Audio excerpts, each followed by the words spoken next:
Bismillahirrahmanirrahim. Assalamualaikum warahmatullahi wabarakatuh.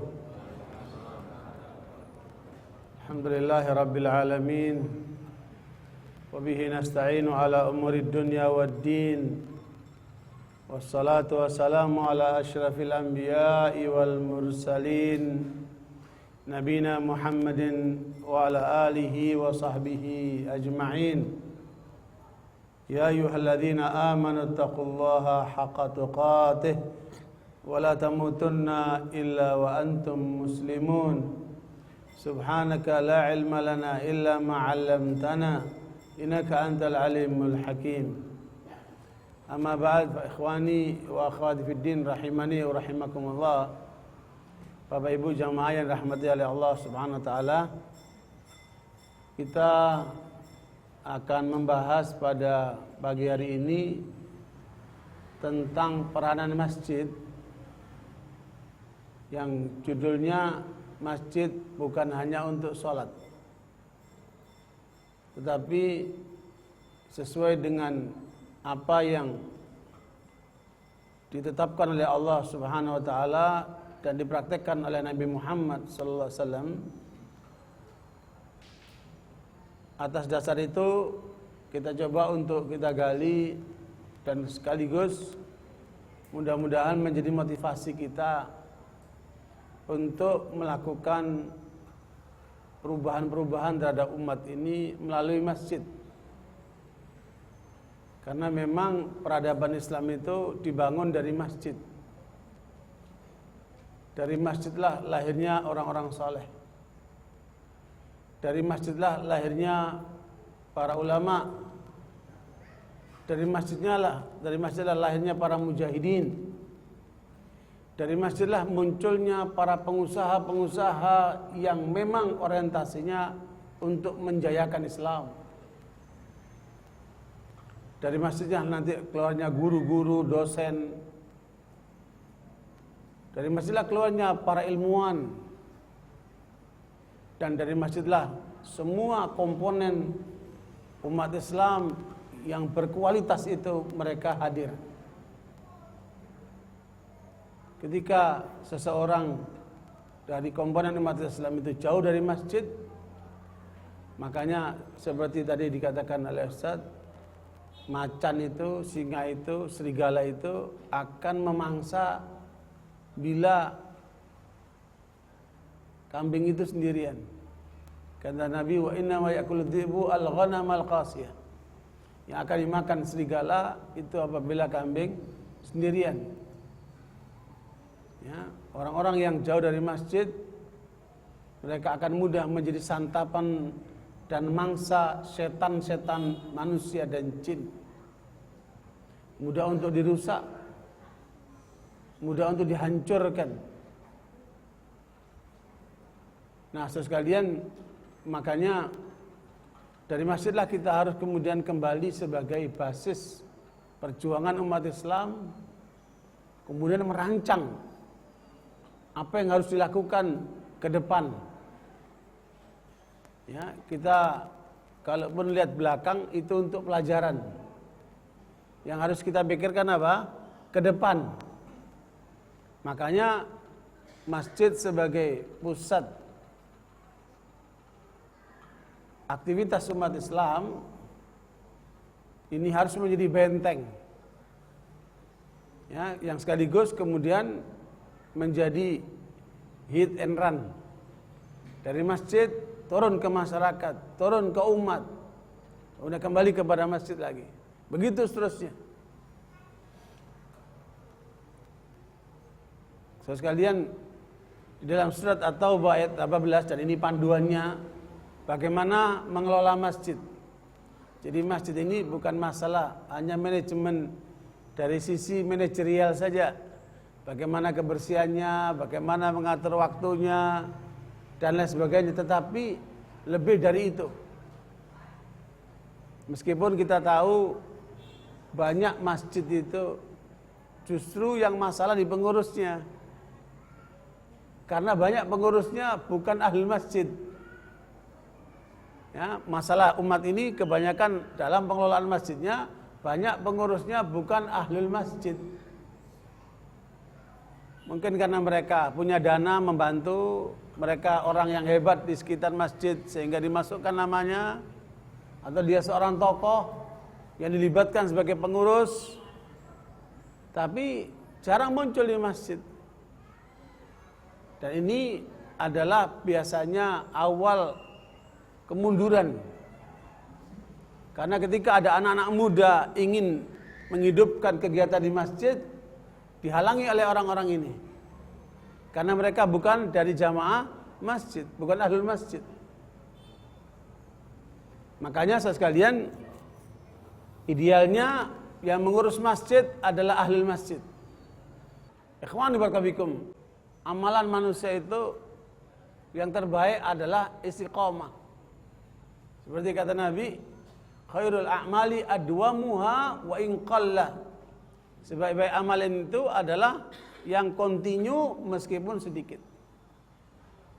Ya, terutama kontinu dalam hal-hal yang terkait dengan aktivitas masjid. Sehingga karenanya Allah membatasi aktivitas masjid dengan pola memakmurkan masjid. Innama ya'muru masajidallah. Perhatikan. Allah membatasi masjid itu milik Allah, bukan milik kelompok, bukan milik golongan. Makanya tanda aliran sesat ketika mereka menjadikan masjidnya khusus untuk mereka. Masjid milik Allah. Siapapun hamba Allah datang ke situ, dia beribadah, sujud kepada Allah, harus diizinkan. Tidak seperti sebagian masjid yang kalau ada hamba Allah datang ke situ, pulang kemudian dia apain tuh? Dipel. Atau masjid yang eksklusif hanya untuk kelompoknya, jamaahnya saja. Ini indikasi menyimpang. Dari masjidnya saja kita tahu. Ya, apalagi yang namanya Syiah itu bikin namanya Husainiyah. Tempat ritualitas khusus untuk Syiah.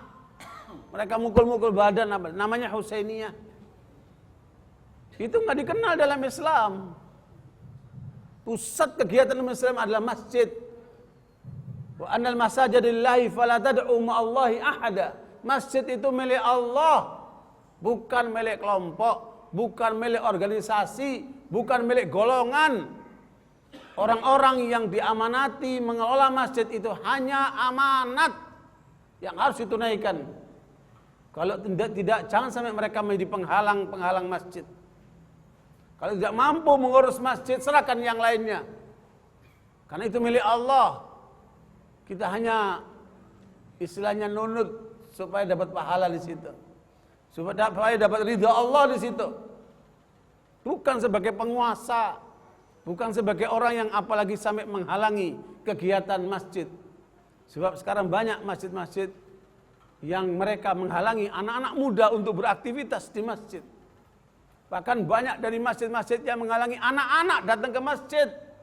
Seakan-akan masjid itu bukan untuk anak-anak. Anak-anak dilarang ke masjid. Terus mau jadi apa anak-anakmu nanti kalau mereka jauh dari masjid? Ikhwani barakallahu. Makanya data di Indonesia tentang masjid ini dimiliki oleh Dewan Masjid Indonesia. Ya. Kalau data yang terungkap tahun 2013 2010 pembangunan gereja 153%. Itu ada perbandingan gitu ya. Antara 97 sampai 2004 dan 1997 sampai 2004. Pertumbuhan gereja Katolik 153%. Dari 4.934 menjadi 12.473. Gereja Protestan naik 130%. Dari 131% dari 18.977 menjadi 43.909. ya, naik 153%. Kemudian jumlah vihara bertambah 368%. Dari 1.523 menjadi 7.129. Jumlah pura Hindu naik 475,25%. Dari 4.247 menjadi 24.431. Sedangkan masjid hanya bertambah 64%. Dari 392.044 menjadi 643.843. Naiknya 64%. Makanya Ketua Dewan Masjid Indonesia Pak Yusuf Kalla menyebutkan bahwa jumlah masjid dan umat muslim masih terlalu sedikit. Sebab setiap 700 orang umat muslim hanya ada satu masjid. Dari 700 orang muslim hanya ada satu masjid. Sementara bagi umat Kristen setiap 274 orang tersedia satu gereja. Ya. Bagi umat Katolik setiap 600 orang memiliki satu rumah ibadah. Untuk umat Hindu setiap 161 orang memiliki satu pura.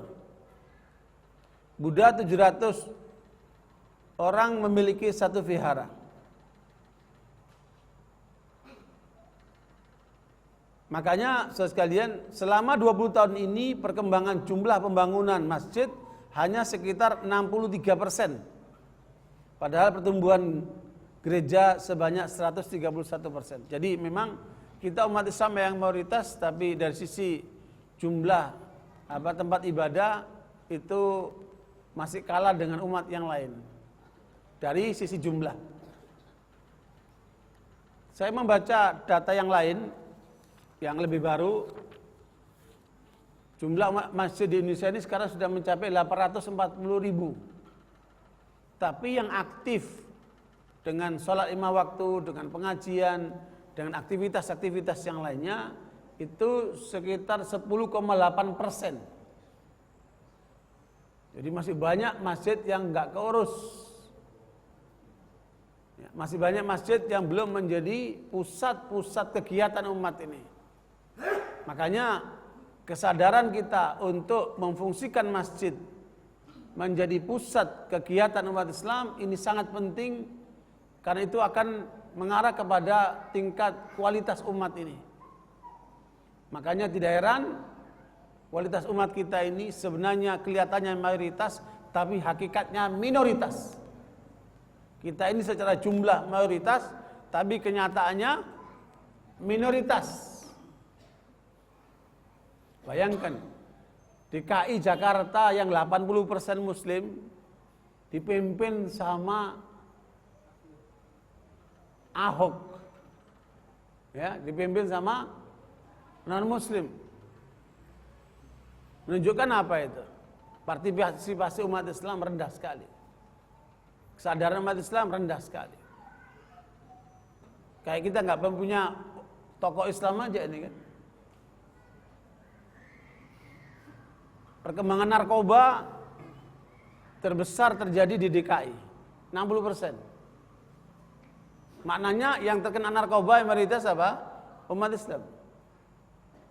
Di Jakarta ini ada 3.600-an masjid. Ada 6.500-an majelis taklim. Tetapi kemungkaran, kejahatan, penyimpangan, seksual bebas itu terjadi paling banyak di mana? Di DKI ini. Maknanya benteng-benteng umat Islam, majelis taklim, pesantren, masjid-masjid belum banyak berfungsi untuk membentengi umat dari segala bentuk penyimpangan. Baik penyimpangan akidah, penyimpangan pemikiran, penyimpangan perilaku. Makanya cara terbaik untuk mengembalikan umat ini supaya benar, back to masjid. Kembalilah ke masjid. Bangunlah masjid bukan hanya sebatas penampilannya saja. Jangan hanya sebatas keindahan, kemewahan, tapi lebih daripada itu bagaimana memakmurkannya. Karena Rasulullah SAW menyebutkan ahabbul biladi ilallahi masajiduha. Sebagaimana riwayat Muslim, Allah menyatakan sebaik-baik tempat di bumi ini bagi Allah yang terbaik adalah masjid-masjidnya. Ya. Seburuk-buruk tempat apa, Bu? Pasar. Orang lebih senang ke masjid apa ke pasar? Kalau ke pasar tuh betah banget, apalagi ibu-ibu itu. Luar biasa. Ya. Tapi kalau ke masjid pada enggak betah, kenapa itu? Makanya kata Hasan Al-Basri rahimahullah, orang mukmin di masjid seperti ikan dalam air. Betah enggak? Namanya ikan dalam air kan memang tempatnya di situ. Ya, orang mukmin dalam masjid seperti ikan dalam air. Tapi orang munafik di dalam masjid seperti burung dalam sangkar. Enggak betah dia. Kepenginnya mabur dia. Ya. Nah, bagaimana kemudian membuat orang betah di masjid? Bukan karena faktor AC. Bukan faktor kenyamanan saja yang diperhatikan oleh orang, lebih ke arah materialismenya, penampilannya. Padahal yang inti adalah pada spiritualnya, rohaninya. Makanya saudara sekalian, kita akan pelajari bagaimana masjid yang dilakukan oleh Rasulullah dan para sahabatnya. Untuk kemudian kita contoh buat bagaimana kita memakmurkan kembali masjid-masjid kita itu. Ikhwan barakallahu. Makanya ayat itu mengatakan innama, Allah memberikan pembatasan. Hanya saja ya'muru masajidallah, yang akan memakmurkan mulai bangunnya sampai mengisi kegiatannya. Ya. Bukan orang kafir, bukan orang musyrik, bukan orang yang bejat. Ya, makanya tidak boleh menerima bantuan dari orang kafir, dari orang musyrik untuk membangun masjid. Innallaha thayyibun la yaqbalu illa thayyiban. Allah itu baik, tidak menerima kecuali yang baik. Maka musyrikuna liya'muru masajidallah. Tidak pantas orang-orang musyrik itu memakmurkan masjid-masjid Allah. Karena mereka syahidina bil kufur. Mereka itu menyaksikan dengan kekafirannya, enggak beriman kepada Allah. Landasan keimanannya tidak ada. Buat apa dia bangun masjid? Buat apa dia datang ke masjid? Allah enggak menerima amalan dia seperti itu. Makanya Allah ingatkan, innama ya'muru masajidallah man amana billah. Ya, orang yang membangun masjid, yang memakmurkan masjid, yang pertama syaratnya harus orang yang beriman kepada Allah. Dia yakin dengan Allah. Sekalian, orang yang yakin kepada Allah itu tandanya apa? Innamal mu'minuna alladzina idza dzukirallahu wajilat qulubuhum wa idza tuliyat alaihim ayatuhu zadatuhum imana wa ala rabbihim yatawakkalun. Keyakinan, keimanan orang yang yakin kepada Allah itu ada rasa takut di dalam dirinya. Takut nanti kalau makan duitnya umat di masjid itu. Takut dia nanti kemudian melanggar Allah di masjid itu. Ada rasa takut kepada Allah. Hak Allah ditunaikan, hak manusia dijalankan, dan tidak mau mendekati yang dilarang oleh Allah Subhanahu wa taala. Dia ada rasa takut kepada Allah. Ada rem. Ikhwan barakallahu.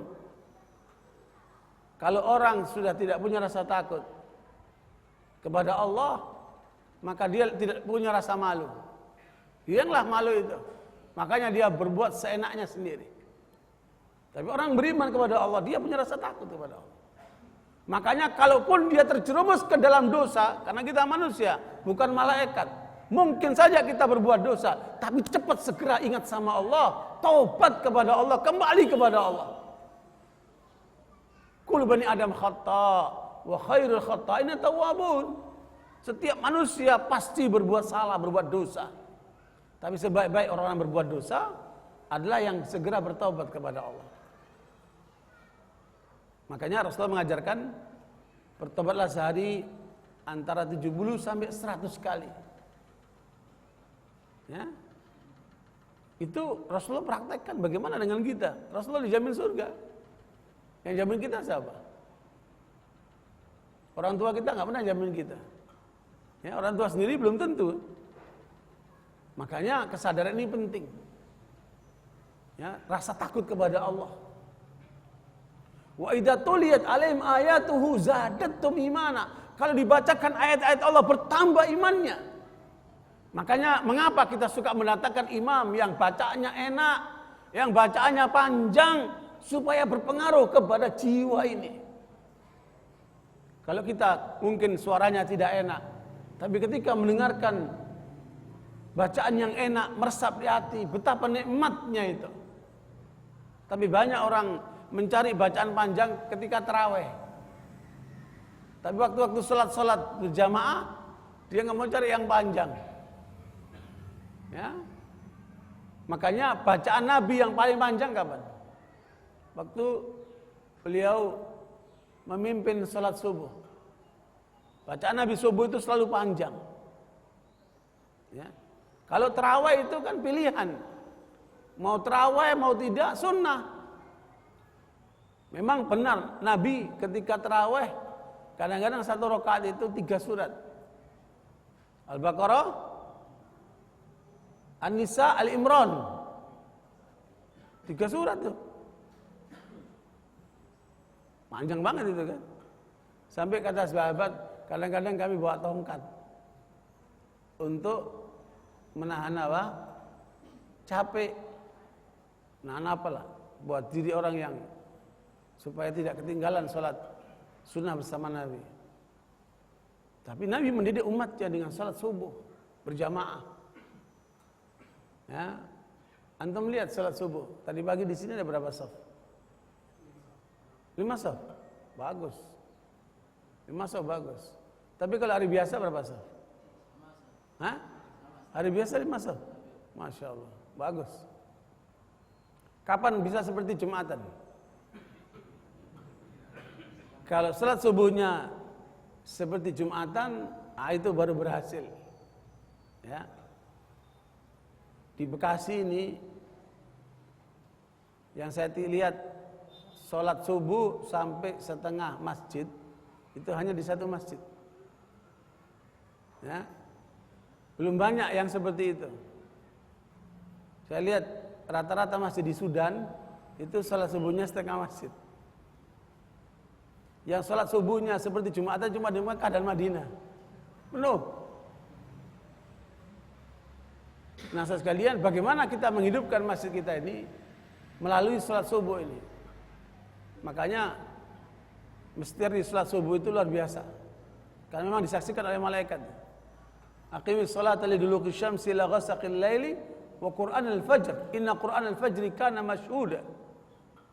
Rugi kalau sampai bapak-bapak tidak menghadiri sholat subuh berjamaah.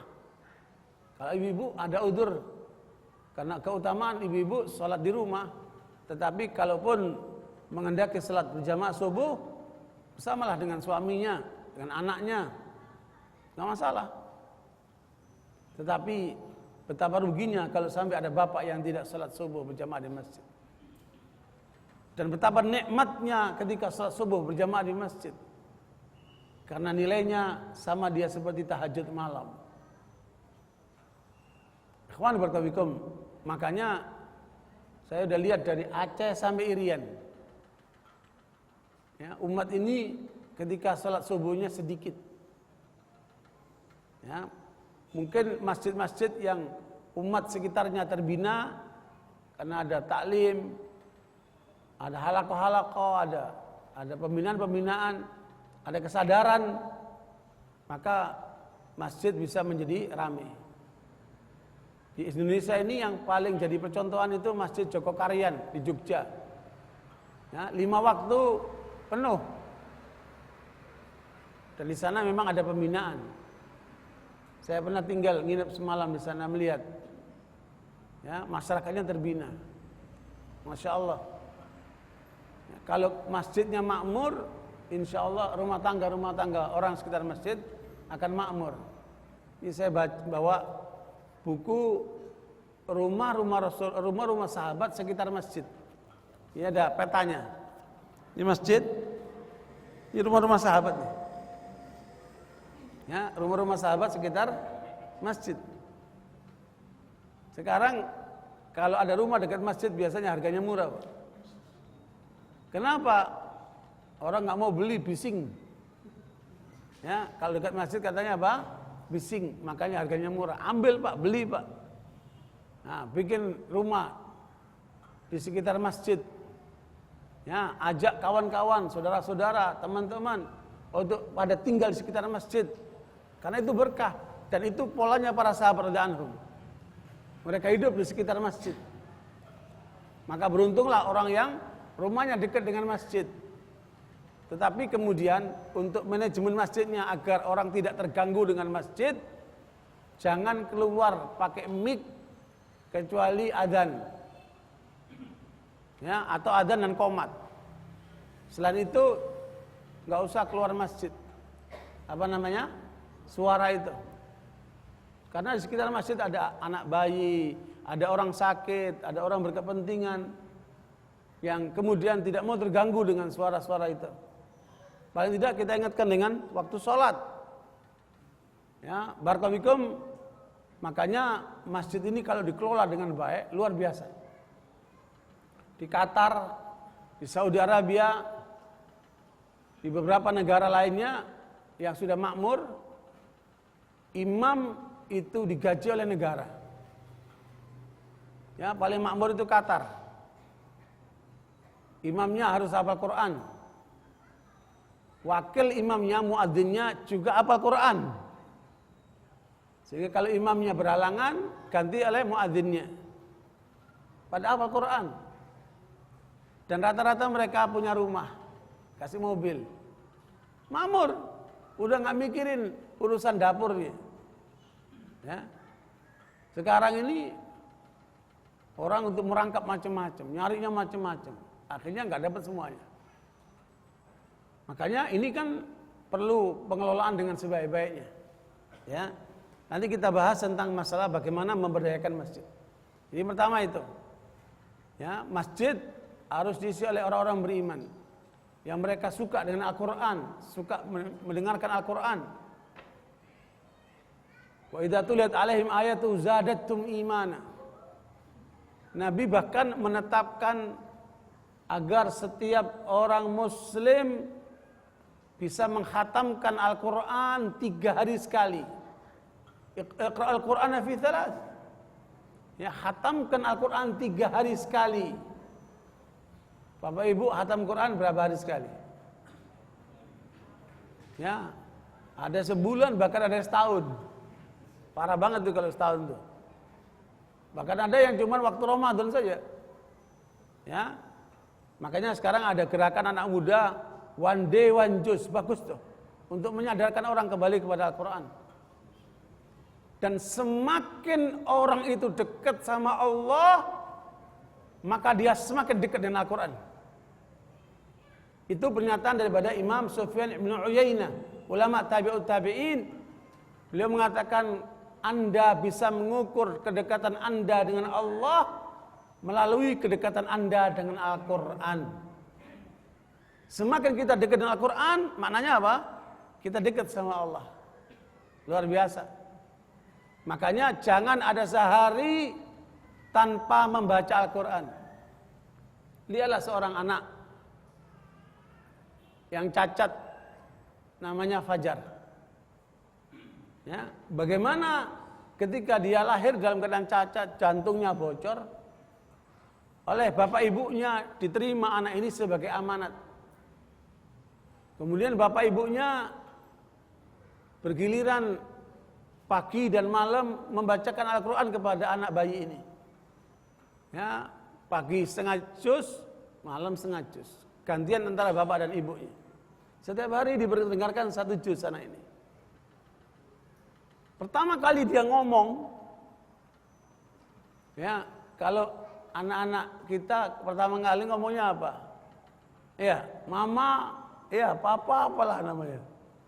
Dia pertama kali ngomongnya Al-Quran. Ini anak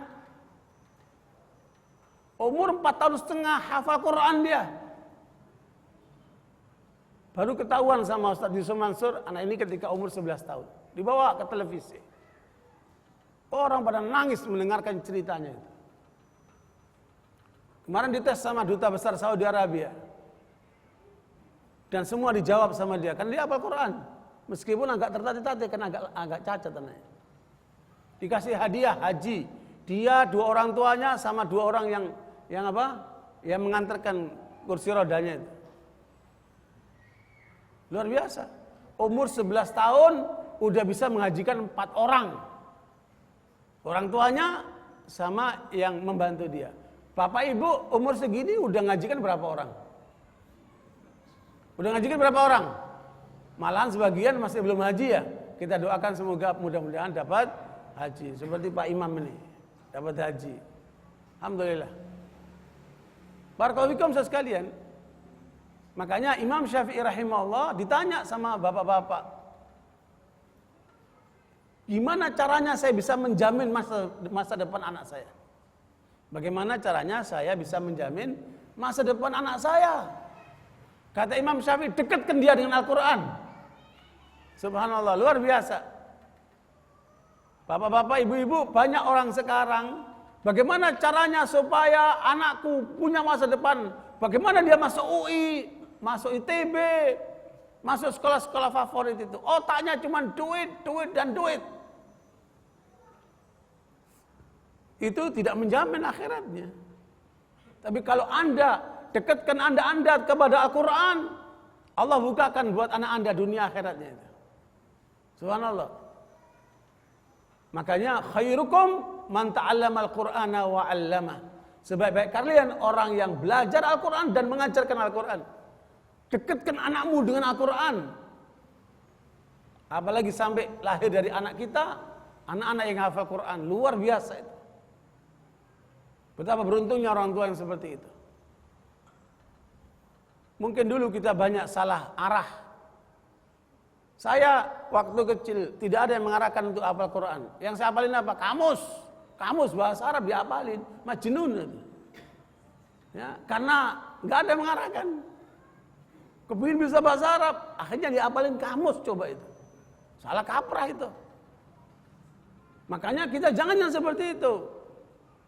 Arahkan anakmu sejak bayi itu untuk diperdengarkan Al-Quran. Targetkan anakmu hafal Quran. Luar biasa, rumah tanggamu akan menjadi rumah tangga yang bagus. Ikhwan barakallahu fikum. Ini tanda orang yang beriman kepada Allah. Apa? Dia dekat dengan Al-Quran. Bukan dekat dengan nyanyian. Ya, ini dikit-dikit nyanyi.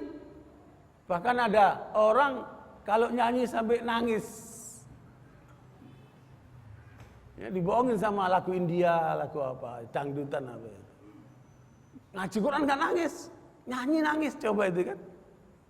Aneh itu kan. Tapi nyata. Ikhwan barakallahu fikum, makanya kuatkan iman kita dengan banyak membaca Al-Quran, dekat sama Allah. Wa 'ala rabbihim yatawakkalun. Dia senantiasa bertawakal kepada Allah. Hidupnya senantiasa tawakal kepada Allah. Makanya sekalian, ini syarat pertama orang memakmurkan masjid. Beriman kepada Allah. Saya kira tidak perlu dipanjang karena ini pembahasan tentang tauhid pasti panjang. Ya, iman kepada Allah itu membutuhkan kajian 84 surat dalam Al-Quran. Jadi 84 surat dalam Al-Quran itu turun di Mekah. Tujuannya adalah menanamkan apa? Tauhid. Makanya ahli masjid tauhidnya harus kuat.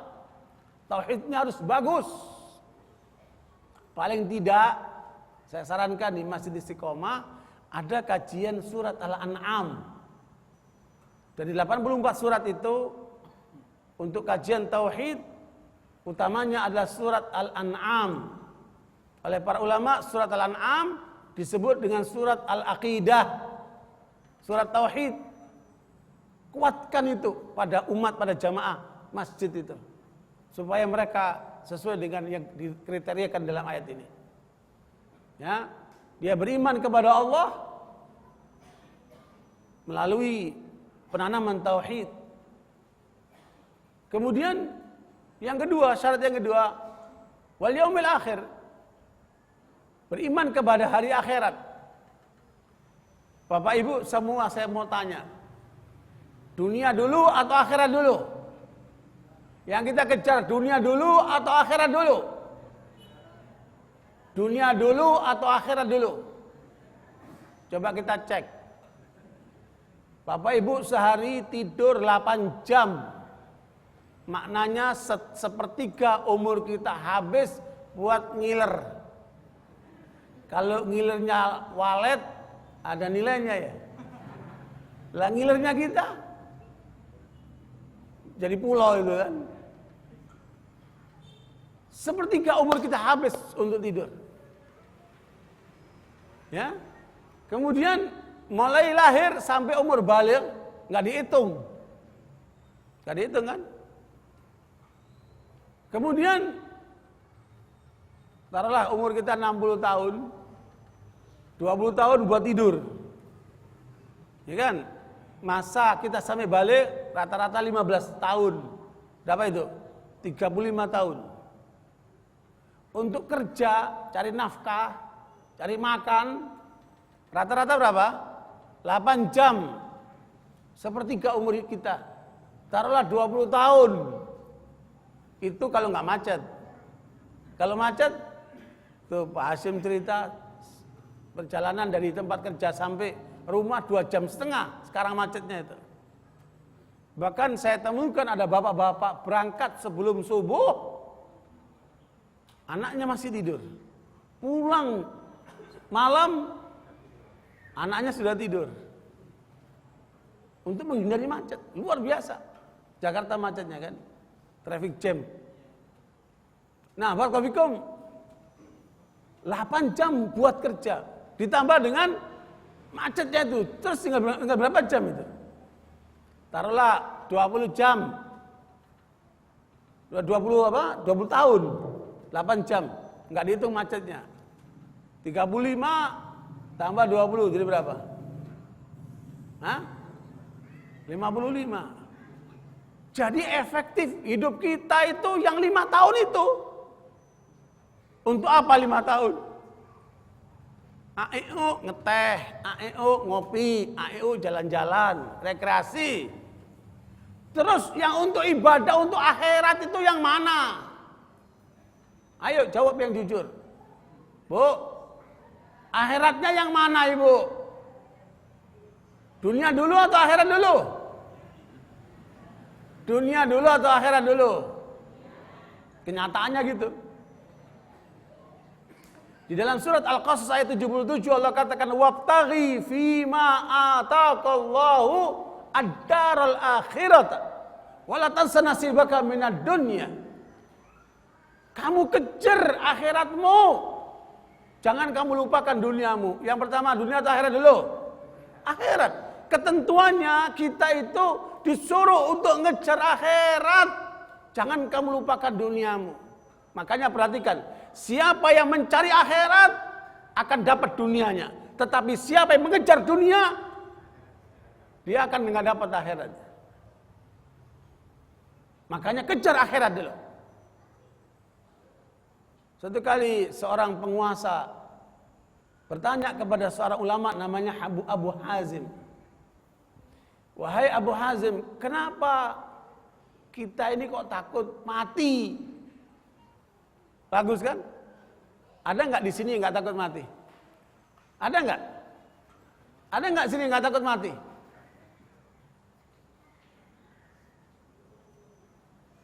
Kalau seandainya malaikat datang, malaikatul maut datang nawarin, Bapak, Ibu mau mati hari ini atau ditunda? Jawabannya apa? Mananya apa? Kita ini nggak siap mati. Saya mau tanya sama Bapak Ibu ngejar mati atau mati ngejar Bapak Ibu? Bapak Ibu ngejar mati atau mati ngejar Bapak Ibu? Mau tidak mau mati tetap mati. Qul innal mauta la tafiruna minhu fa innahu mulaqikum. Kamu akan dikejar sama mati itu. Bukan kita ngejar mati. Ya, makanya orang yang mengadakan peringatan ulang tahun itu majnun. Umurnya hilang kok senang, happy birthday tuh. Umurnya hilang senang, coba itu. Majnun ada. Kalau orang hilang duitnya, terus dia teriak-teriak senang, orang bilang apa? Majnun. Padahal duit bisa dicari. Lah kalau umur nggak bisa lagi dia. Makanya Bapak sekalian, Abu Hasan ditanya, mengapa kok kita ini takut mati? Jawab Abu Hazim, karena kalian membangun dunia kalian, merusak akhirat kalian. Kalian tidak mau pindah dari tempat yang bagus yang dibangun menuju tempat yang rusak. Mau nggak Bapak Ibu satu rumah dibangun bagus, satu rumah reot, bahkan mungkin nggak ada bangunannya. Mau tinggal di sini, mau tinggal di sini. Mau tinggal yang bagus. Itulah pikiran kebanyakan manusia. Ya dibangun dunia, akhiratnya nggak dibangun. Ketika turun Al-Quran, alhaakumut takatsur hatta zurtumul maqabir. Yang melalaikan manusia ini karena ingin banyak. Ingin banyak rumah, ingin banyak istri, ingin banyak duit, ingin banyak aset. Begitu terusnya. Ingin banyak terus. Hatta zurtumul maqabir. Tahu-tahu kamu mati masuk kuburan. Karena memang kata Nabi tidak ada yang bisa memuaskan keinginan manusia kecuali tanah ketika masuk dalam mulutnya itu. Tadi saya cerita bagaimana seorang milioner paling kaya di negeri Arab namanya Adnan Khafsabji. Ya, itu habis kekayaannya sampai sekarang minta-minta. Padahal tempat tinggal dia itu di atasnya itu untuk bisa menampung pesawat-pesawat pribadi bisa 4 pesawat. Pegawainya, sopirnya, pembantunya 600. Saking kayanya orang. Habis ludes kekayaannya. Sekarang tangannya sudah begini. Ya. Alhaakumut takatsur, kata Allah, yang melalaikan kalian karena kalian ingin banyak-banyak, tahu-tahu malah ludes. Apa kata Nabi? Yaqulu ibnu Adam mali. Manusia itu suka membanggakan hartanya.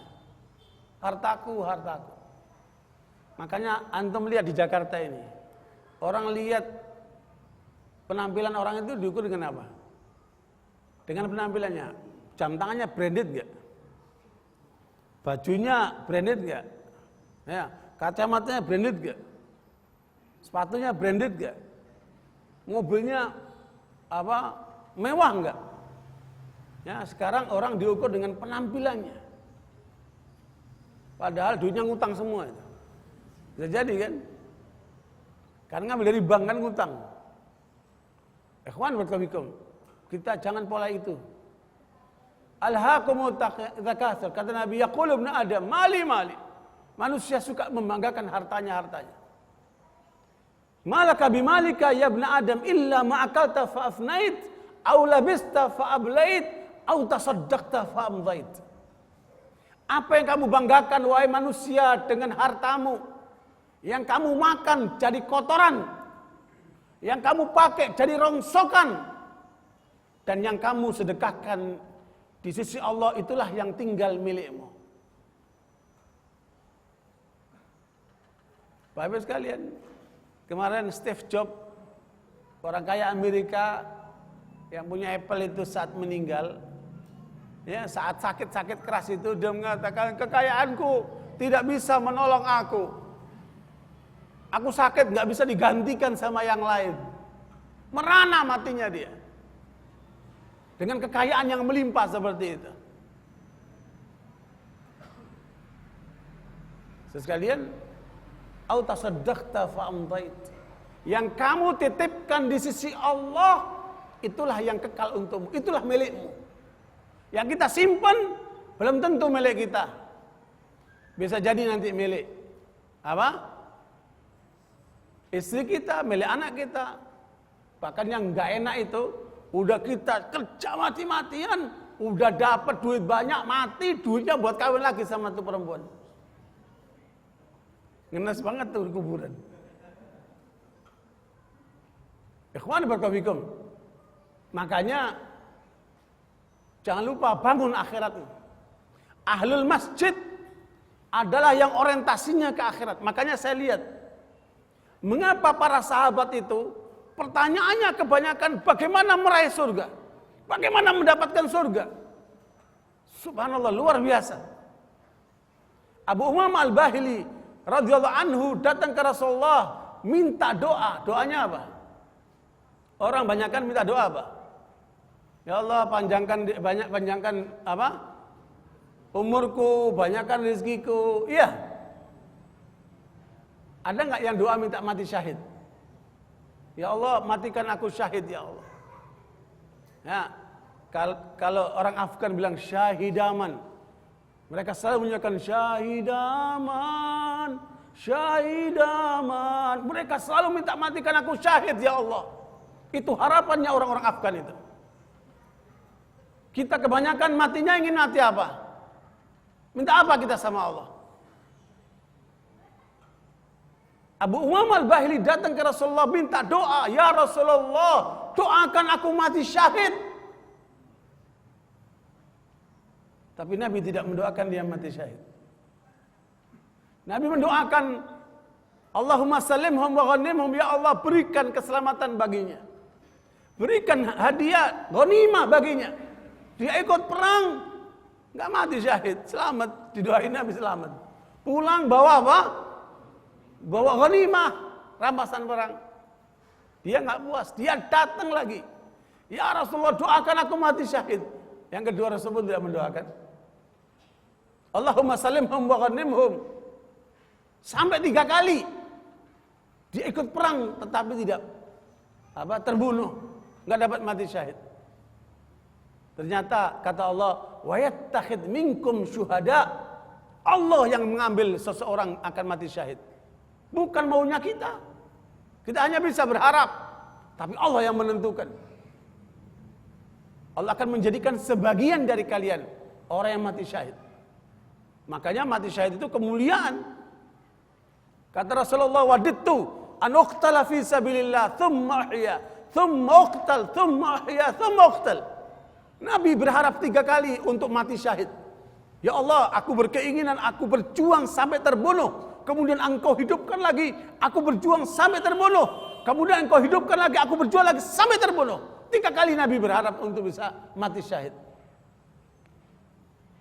Tetapi jarang kita mendengarkan orang berdoa ingin mati syahid. Kenapa? Takut mati.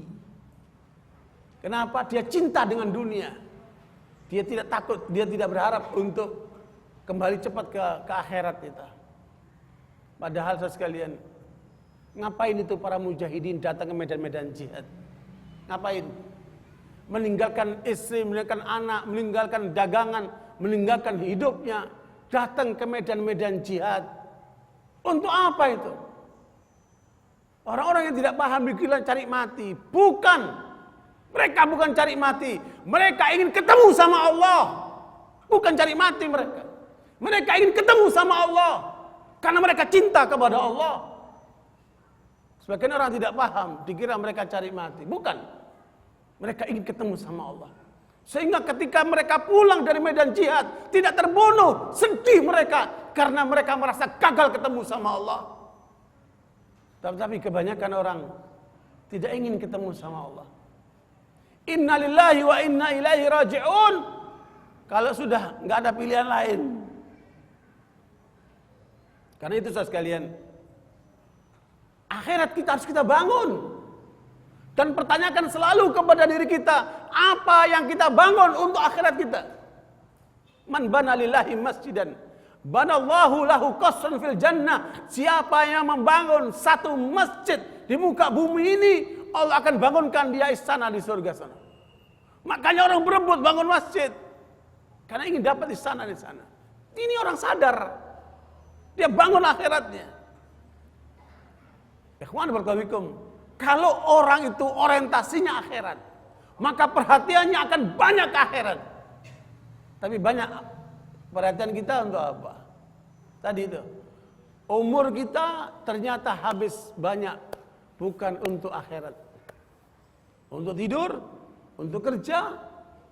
Tinggal masalahnya kalau kita cerdas, niatkan karena Allah. Tidurlah karena Allah, kerjalah karena Allah. Rekreasilah karena Allah, nikahlah karena Allah, didik anakmu karena Allah, semua lakukan karena Allah. Inna salati wa nusuki wa mahyaya wa mamati lillahi rabbil alamin. Salatku, ibadah kurbanku, mati dan hidupku untuk Allah. Oh, luar biasa. Kalau begini modelnya, kata Rasulullah, capekmu ibadah, tidurmu ibadah, sakitmu ibadah. Makanya kata Nabi kepada sahabat-sahabat lain yang sedang berperang, di Madinah sana masih ada saudara-saudaramu yang tidak ikut berperang, tetapi mereka terhalang karena sakit. Sungguh pahala mereka sama dengan kalian.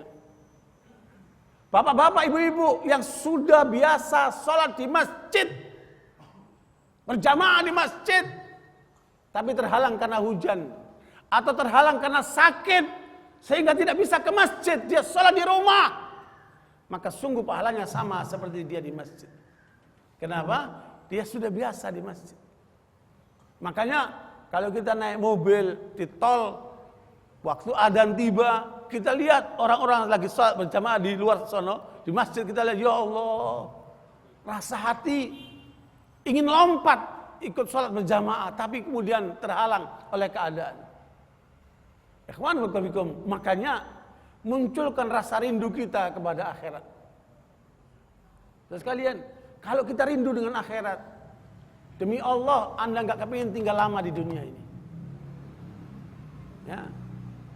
Makanya Umar bin Abdul Aziz mengatakan,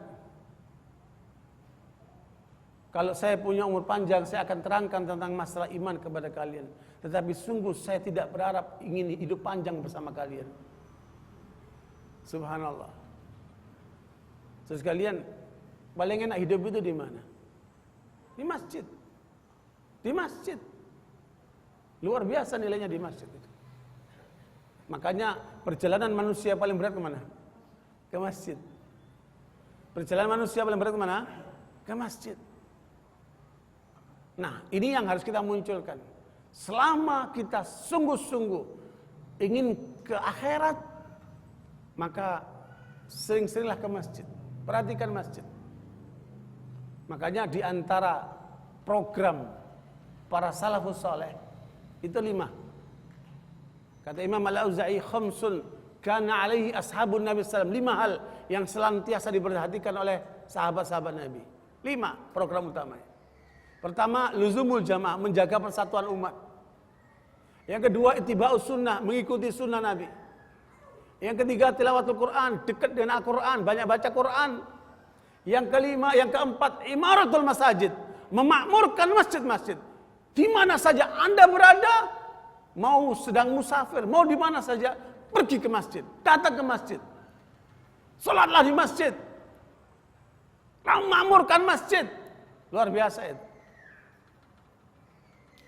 Makanya Nabi kalau pulang dari safar, nggak akan masuk rumah dulu sebelum dia ke masjid. Ya, Nabi kalau pulang safar, ngapain? Masuk ke masjid, salat 2 rakaat baru masuk rumah. Itu sunnah Nabi. Begitu cintanya sama masjid.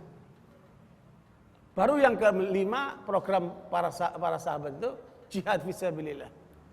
Itu 5 program para sahabat. Program besarnya itu. Nah, itu digerakkan dari masjid itu. Satu kali saya di Australia sebagai imam masjid, diajak oleh seorang kaya raya untuk rekreasi ke laut selama 3 hari. Dia punya kapal pesiar, ngajak saya untuk rekreasi ke laut selama 3 hari. Relax. Tapi permintaan itu saya tolak. Saya bilang silakan Anda bersama keluarga untuk rekreasi di tengah laut sana, biar saya mengurus masjid. Ya. Berangkatlah dia dengan keluarganya. Setelah 3 hari dia keluar dari pelabuhan itu, enggak langsung ke rumah, langsung ke masjid. Nemuin saya. Kemudian dia bilang apa? Selama 3 hari di laut, saya teringat terus ke masjid. Si pengusaha ini, mu'alaf, tadinya non muslim masih Islam dia, tapi dia sudah mempunyai rasa cinta dengan masjid. Selama 3 hari dia terbayang-bayang itu masjid itu. Makanya sebelum saya pulang, saya ke masjid dulu. Luar biasa itu kan. Ya, kalau orang udah cinta dengan masjid seperti itu, dia akan kehilangan kalau sampai tidak ke masjid. Nah, makanya sekalian jamaah masjid, ahlul masjid, karena orientasinya apa? Membangun akhirat. Sekarang banyak orang ke masjid kapan? Kalau sudah pensiun. Masih mendingan. Bahasa kita kan mendingan ya. Masih mendingan mau ke masjid ya. Waktu awal mudanya di mana? Ya. Makanya dalam hadis Nabi tentang 7 orang yang akan dapat perlindungan nanti di akhirat, sab'atun yudhilluhumullahu yauma la dhilla illa dhilluh. Ya, 7 bagian orang yang akan mendapat perlindungan di akhirat. Yang pertama apa? Rajulun qalbuhu mu'allaqun bil masajid. Ya, yang pertama, tanda pertama, seorang yang kalbunya terikat dengan masjid-masjid. Nah, barangkali Bapak Ibu yang jamaah masjid ini sesuai dengan tema kita, coba dimiliki itu. Kalau punya pegangan itu aja, selamat itu akhiratnya itu. Karena itu jaminan dari Rasulullah SAW. Seorang yang kalbunya terpaut dengan masjid. Ini syarat yang kedua kata Allah. Ya. Innama ya'muru masajidallah man amana billahi wal yaumil akhir wa aqamas shalah. Yang ketiga, menunaikan salat, menegakkan salat. Makanya jangan lewatkan salat di masjid. Salat berjamaah. Kata Nabi, sallu fi buyutikum ilal maktubah. Salatlah di rumah-rumah kalian kecuali yang wajib, jalankan di masjid. Makanya Nabi mencontohkan bagaimana beliau menunaikan selalu salat berjamaah di masjid. Ikhwan barakallahu, saya kira ini semua sudah paham. Kemudian yang keempat, wa atas zakat, menunaikan zakat. Maknanya apa? Jamaah masjid harus kaya. Jamaah masjid tidak boleh malas. Jamaah masjid harus menghasilkan dana supaya bisa berzakat. Itu ayatnya. Makanya tangan di atas lebih baik daripada tangan yang di bawah. Ayat ini menunjukkan jamaah masjid harus kaya supaya bisa menunaikan zakat.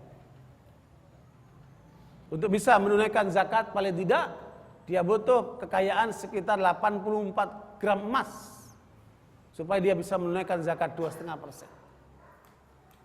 Ikhwan wabikum, makanya berusahalah, carilah uang, carilah keuntungan dengan cara yang halal supaya kita bisa berzakat, apalagi nanti ditambah dengan sedekah, dengan wakaf dan infak dan yang lainnya itu.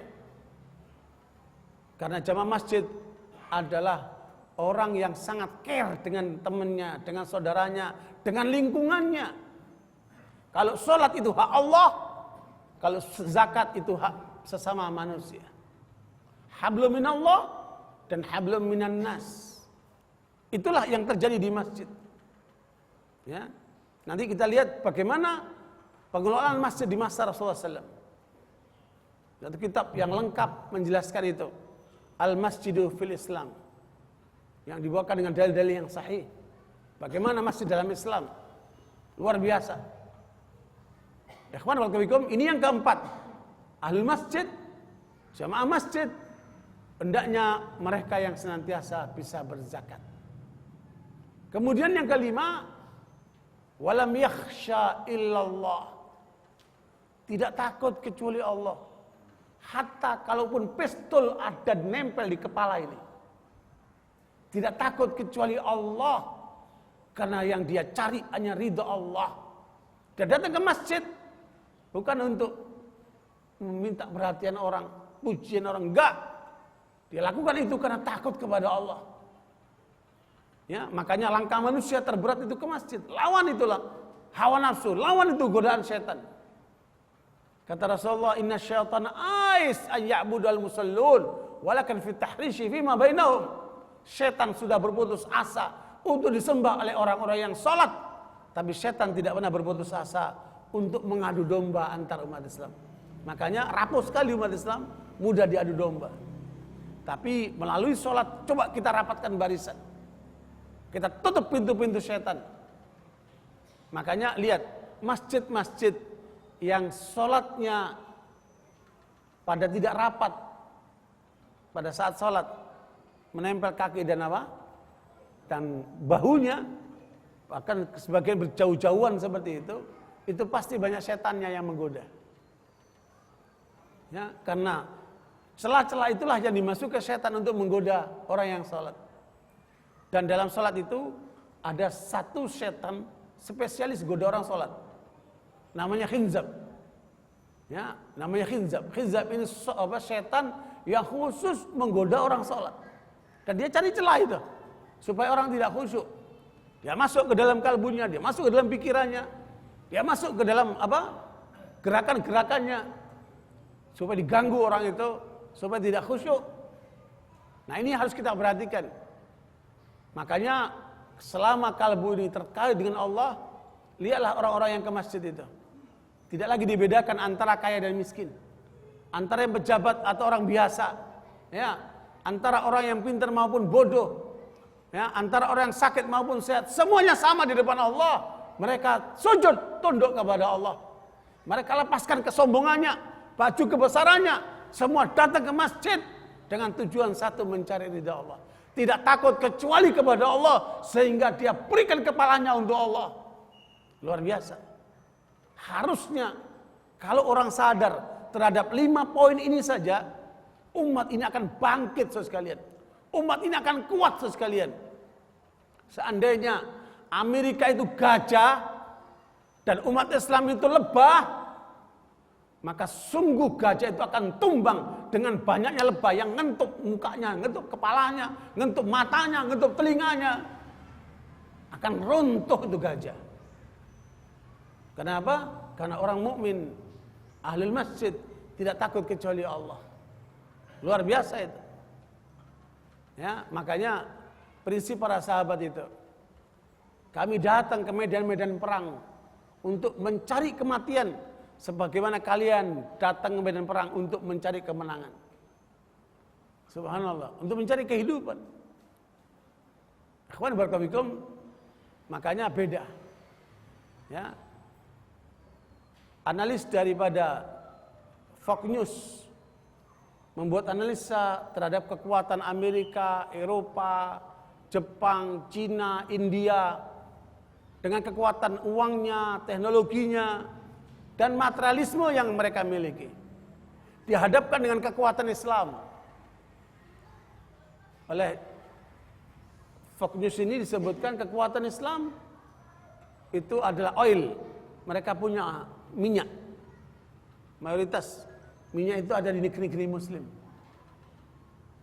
Mereka punya God, mereka punya Tuhan. Dari situ melahirkan faith, iman. Iman inilah yang ditakuti oleh orang-orang Barat ini sekalian. Iman inilah yang ditakuti oleh orang kafir itu sekalian. Dengan iman ini, ketika dihadapkan dengan materialisme, maka kata analis Fox ini, in the end the winner is Islam. Akhirnya kemenangan akan berada di tangan umat Islam. Kenapa? Iman. Iman akan meruntuhkan semua materialisme yang ada pada mereka itu. Saya kemarin melihat ketua CIA Amerika masuk Islam. Ketua CIA Amerika, dia menyampaikan dengan fasihnya, dia masuk Islam. Luar biasa. Ketika iman merubah diri orang itu, saya yakin akan gak lama dia berada di pucuk pimpinan itu. Karenanya saudara sekalian, ini yang kemudian harus kita bawa, misi membawa Islam dari masjid. Dan jangan cuma banyak bicara tapi tidak ada bukti. Kita buktikan. Ya, maka lewat masjid coba kita bangun kekuatan umat ini. Makanya Pak Nasir selalu mengatakan benteng umat Islam itu ada di 3 tempat. Di masjid, pesantren dan perguruan tinggi. Kalau benteng ini jebol, maka runtuhlah umat Islam. Ya, makanya selalu saya menyuarakan kebangkitan ke depan akan muncul dari masjid. Kenapa saudara sekalian? Orang di masjid tidak bisa punya ambisi. Ya, ini adanya cuma karpet ini. Mau diperebutkan apa di masjid? Tidak ada kemewahan dalam masjid. Beda dengan di dunia politik sana kan.